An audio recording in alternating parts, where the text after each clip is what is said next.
What's going on? It's Danny the Plumber. I'm at this beautiful house here in Brentwood, Los Angeles, California. And today we're going to be installing the water heater area, a thermal expansion tank. And in this video, we're going to go over the reasons why you install a thermal expansion tank and of course how to do it. Let's get started. Here's our 75-gallon water heater.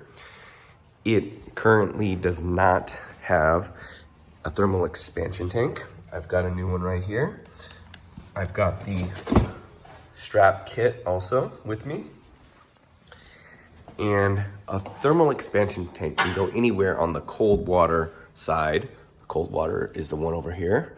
And we're just gonna be mounting it right here, right after the shutoff valve, which you can see right there, ball valve, on the wall into the stud somewhere.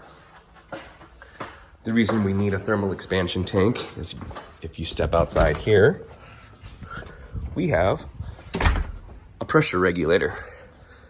This creates a closed system, and so a thermal expansion tank is required by code.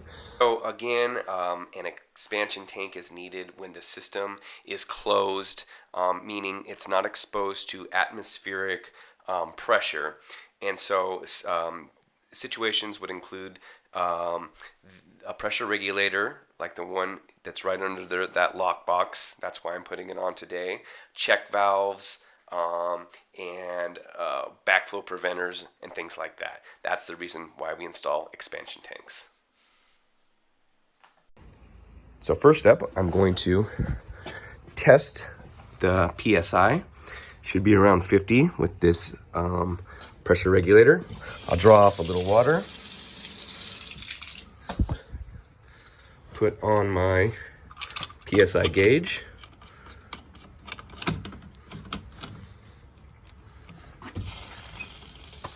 And we're reading about 50 PSI, 51 watts. Thermal expansion tanks are pre-charged at approximately or exactly 20 PSI.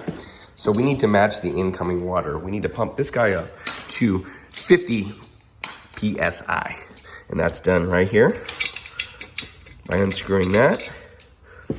And just like a bicycle, we're gonna pump it up with a bicycle pump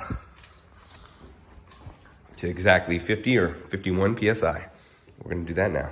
I didn't bring my compressor with me today, but using a compressor is much easier. Next step, we get our strap into the studs. We found the studs with the stud locator. And we'll get the strap in there with those to attach it.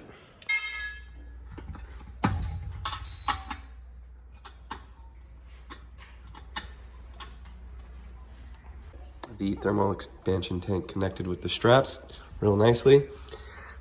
We have to cut in a T because we need a second male adapter. So I cut in a T with a 1-inch outlet for the water heater or inlet, and a 3/4 up on top for flex connector to go in the expansion tank. So I'm gonna put these two flexes together now. Okay, we got the two flex connectors on there and there. Now we're ready to get the water back on.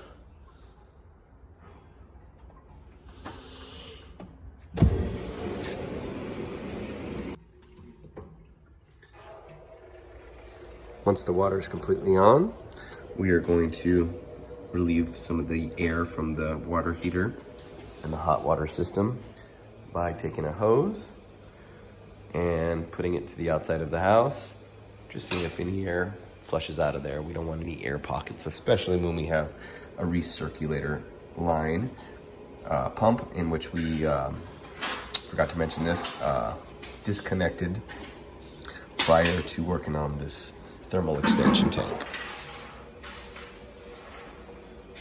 All right, I'm gonna check for leaks everywhere. Appears to be good. Okay, that's it. That's how you install an expansion tank. Please leave a comment below, hit that like button, and it really helps with the channel, and don't forget to subscribe. Thanks a lot, guys. Have a great day.